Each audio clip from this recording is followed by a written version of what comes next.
Well, Rob, on to the first game of the new year, 2021, the Wasps away, and familiar foes. Just a few weeks ago, we were playing them in a final. Yeah, and I think a very exciting game for us. They look on good form, and they're probably a little disappointed with their Premiership form, but Europe, they're flying. Very good win up at Sale last week, and nobody appreciates more than I do how difficult it is to win up there. So they'll be delighted with that. So they look like they're enjoying what they're doing. They're really enjoying playing, and Lee seems to have got them buzzing. So it'll be a fantastic challenge for us. As you say, they'll be looking for a little bit of revenge. We probably want to now move forward and leave the disruption of the couple of weeks before Christmas behind us and put in a really good performance. So it should be a very interesting game, and one probably that a lot of the Premiership will be looking at to see where everyone's form lies. Rob, how much easier has this week been compared to those 2 weeks prior to Christmas? Oh, well, way easier for us. Obviously, to be fair, I've got to give a great deal of credit to the medical staff, and to the players and the other staff about how quickly we got on top of things. Shut things down. Adrian Harris got hold of things very professionally right from the start. Everything here, we closed it down. We didn't kind of mess about. We shut everything down. Put a process in place so that Public Health England knew exactly what was going on around us retesting on the following Friday, then the following Monday, then on Christmas Eve, so that there was never going to be any chance of anybody with any kind of infections playing in the Gloucester game.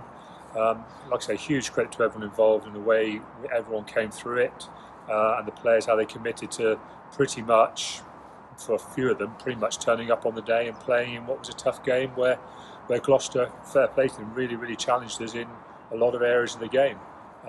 Gave us a real tough challenge right from the start. We're very physical, and we had to really weather that and show our qualities to score the 4 tries we needed to win the game and to get the bonus points. So all in all, a very satisfying Christmas, but one that we'll be quite pleased to leave behind and say, let's move forward into more regular Premiership and European training weeks. You talk about the Gloucester game, the old adage of you can win ugly, and kind of that probably summed that one up at the weekend, didn't it? Yeah, it was a funny game because when you kind of review it, there was a lot going on. There was a lot of contacts in the game. There was a fair bit of ball in play.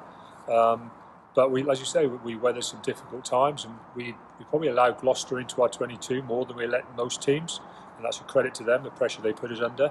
But where we were, again, showed our qualities is we fought really well in our 22, and we were very clinical in the opposition 22, and that really became the tale of the game, that we were just able to be a little bit more clinical in the time we had in the 22 compared to them.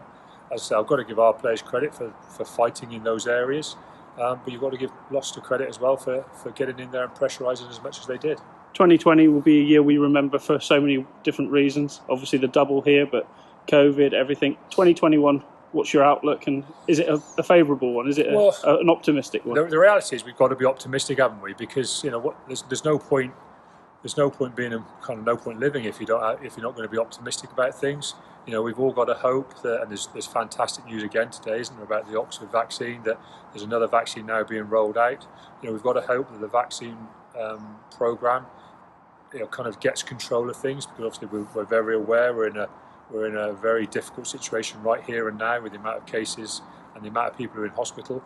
So we've got to hope that rollout programme works quickly and efficiently, and that over the next 2 or 3 months we can see the country really getting hold of the COVID situation, and we can start to feel positive about moving forward, both sporting-wise and crowd-wise, but also in lives in general and business in general. So you've got to say the outlook is there to be optimistic about, and because from where we are now, it doesn't feel too good.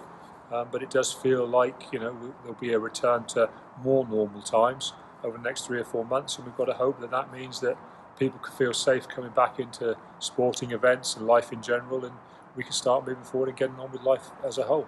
The Gloucester game saw Stuart Hoggle impact the action. Just give us an update on team news for the weekend. Yeah, we have, as you do in most tough games, we've got a few bumps and bruises. Hoggy had a tight hamstring. We'll assess that over the coming days and weeks.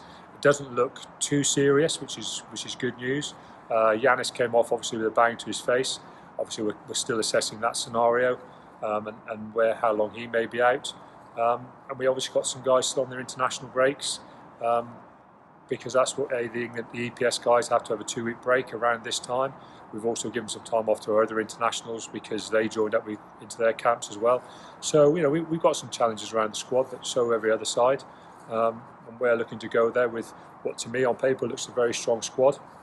has trained very well. I'm thinking we'll have great energy and we'll throw an awful lot at Wasps, and then we'll see what can happen.